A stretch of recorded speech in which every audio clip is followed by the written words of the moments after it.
Chances are you've heard of Oscar Piastri. After winning the Formula 3 title in his rookie season and looking set to clinch the F2 title this year, also as a rookie, he's been tipped as the next mega talent of racing. But with no Formula 1 seat available to him for next year and closing options for another seat in Formula 2, the Alpine Junior may be out of a seat for 2022 altogether. Now, not everyone can make it in F1, I can hear you typing in the comments. And you're right, but worryingly, Piastri is the latest victim of F1's logjam in the Formula 2 conveyor belt, where more and more talented young drivers are forced to either abandon or consign their dreams to the back burner with no seats at the top tier available. So, what can be done and why should we care? Firstly, it's so uncommon for rookies to win consecutive championships in F3 and F2. Charles Leclerc and George Russell did in 2017 and 2018, but the level of skill it takes to hit the ground running and beat competitors with far more experience is so rare. Piastri looks set to join that elite group if he can secure this year's F2 crown, which he's currently leading by 36 points after Sochi.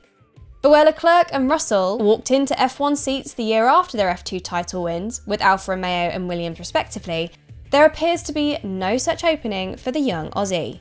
With Esteban Ocon and Fernando Alonso both signed up for next year, and with no other teams to theoretically farm the younglings out to, it means that the likes of Piastri and fellow Alpine young driver Christian Lundgaard have little to no chances to find a seat in 2022 and beyond. Their only hope is the vacancy next to Valtteri Bottas at Alfa Romeo, but we strongly believe that that's likely to be a straight fight between current incumbent Antonio Giovinazzi and F2 championship contender Guanyu Zhou, another of Alpine's young drivers in waiting. And while we're not saying that the Chinese driver is less talented than Piastri, financial backing from China is definitely helping to grease the wheels in securing that seat. And this isn't just a problem for Alpine either. Callum Ilott has had to spend 2021 being content with his Ferrari test driver role, and like Lundgaard, has now started out in IndyCar with the returning Juncos team to try and build a career in the US.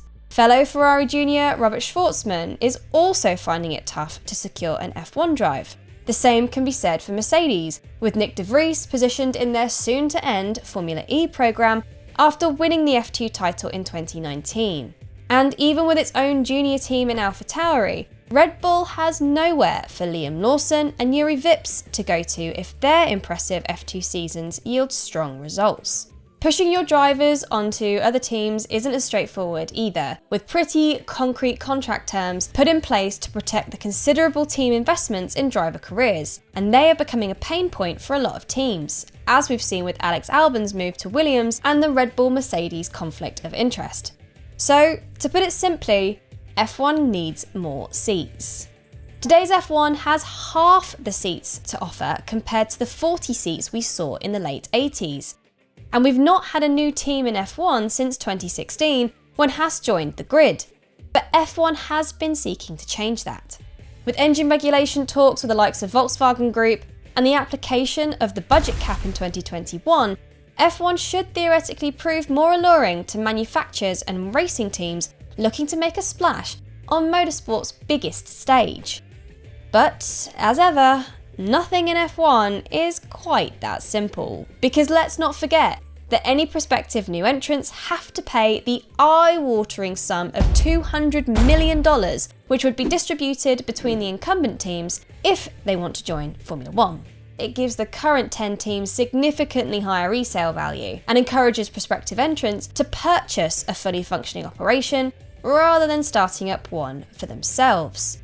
Plus, it ensures that the teams are compensated for any dilution in prize money caused by an additional entry on the list. But if the current teams are worried about reduced prize money, they've picked the wrong time to be, especially as the cost cap moves down to $135 million from $145 million from 2023. And they should really have been more concerned when teams were previously at death's door. F1 has stated previously that it could potentially waive the $200 million entry fee if the right team came in.